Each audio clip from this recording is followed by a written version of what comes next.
Bismillahirrahmanirrahim. Assalamualaikum warahmatullahi wabarakatuh. Tahukah kamu bahwa terdapat dosa yang lebih besar dibandingkan dengan berzina dan membunuh bayi hasil dari zina? Bahkan, dosa ini lebih besar 1000 kali lipat dibandingkan dengan dosa zina. Berhati-hatilah karena perbuatan ini banyak sekali yang melakukannya. Kira-kira dosa apakah itu? Namun sebelumnya, berikan dukungan kalian pada kami untuk menebar syiar dakwah dengan cara menekan tombol subscribe dan tombol loncengnya, agar kalian selalu dapat notifikasi video bermanfaat selanjutnya dari channel ini. Jangan lupa juga untuk share video ini ke sahabat atau keluarga kalian agar mereka tahu apa yang kalian tahu. Jangan lupa juga untuk berinteraksi dengan kami atau penonton lainnya melalui kolom komentar.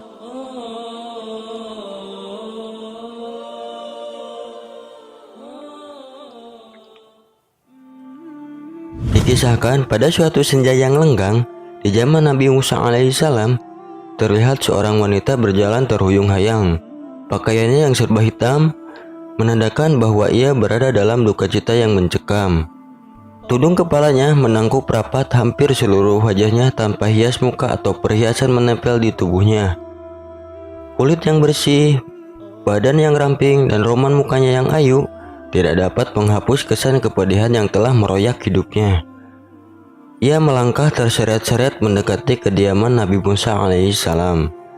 Diketuknya pintu perlahan-lahan sambil mengucapkan salam. Maka terdengarlah ucapan dari dalam, "Silahkan masuk." Perempuan cantik itu pun lalu berjalan masuk sambil kepalanya terus menunduk. Air matanya berderai tatkala ia berkata, "Wahai Nabi Allah, tolonglah saya. Doakan saya agar Tuhan berkenan mengampuni dosa keji saya." "Apa dosamu wahai wanita ayu?" tanya Nabi Musa alaihissalam sambil terkejut. "Saya takut mengatakannya," jawab wanita ayu tersebut. "Katakanlah, jangan ragu-ragu," desak Nabi Musa. Maka perempuan itu pun secara ketakutan bercerita, "Saya telah berzina." Kepala Nabi Musa terangkat, hatinya tersentak. Perempuan itu pun meneruskan ceritanya. "Dari perzinaan itu, saya pun hamil. Setelah anak itu lahir, kemudian saya langsung cekik lehernya sampai mati," ucap wanita itu seraya menangis jadi-jadinya.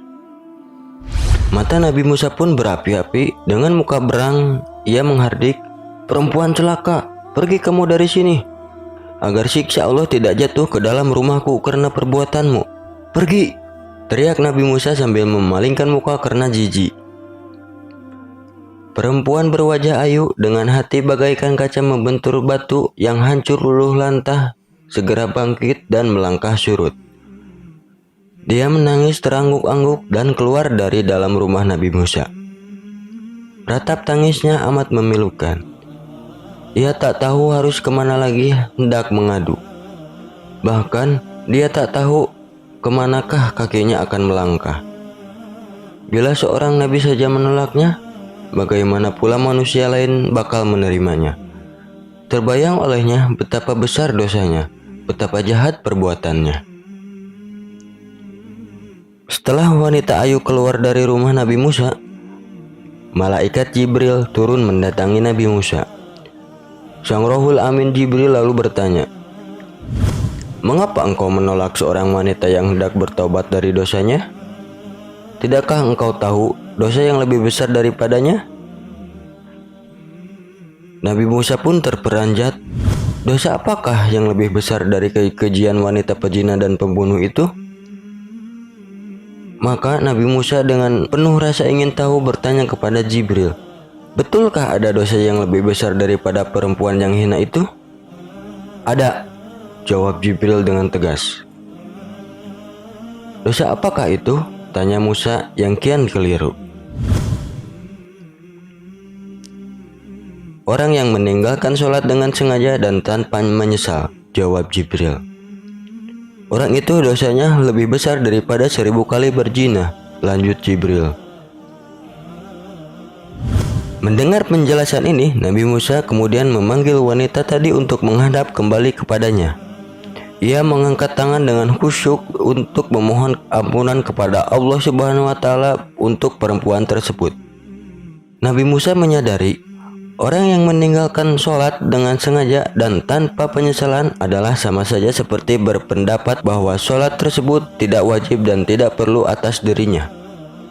Berarti ia seakan-akan menganggap remeh perintah Allah Subhanahu wa taala, bahkan seolah-olah menganggap Allah tidak punya hak untuk mengatur dan memerintah hambanya.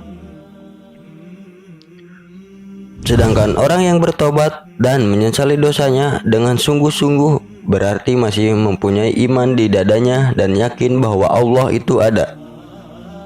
Itulah sebabnya Allah pasti mau menerima kedatangannya.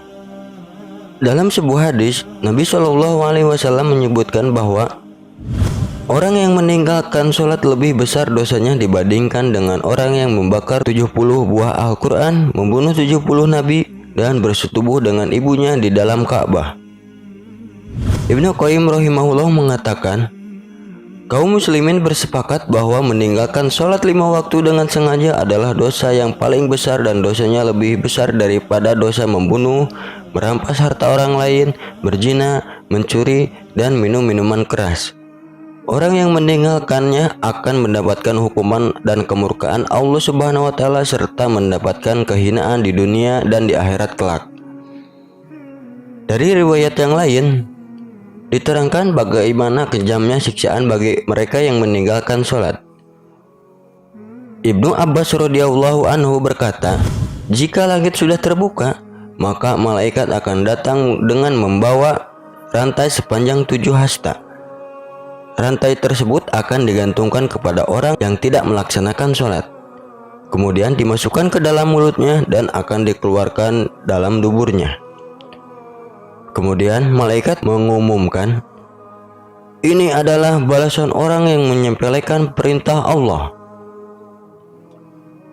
Adapun ganjaran dosa ketika kita dengan sengaja meninggalkan sholat fardu, di antaranya, jika 1 kali meninggalkan sholat subuh, maka akan mendapatkan hukuman di neraka selama 30 tahun.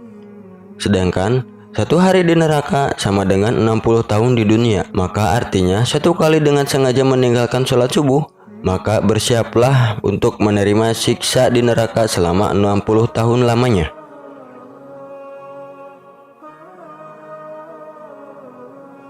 Jika meninggalkan 1 kali sholat zuhur, ganjaran dosanya sama dengan membunuh 1000 umat muslim.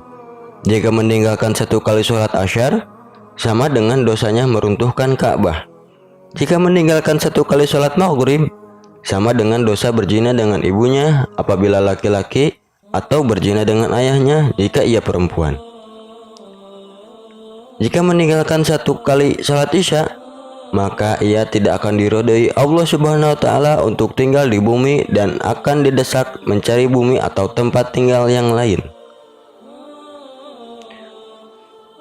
Salat merupakan ibadah wajib yang tidak bisa diwakili kepada siapapun dan jangan ditinggalkan walau 1 kali pun meski dalam keadaan apapun.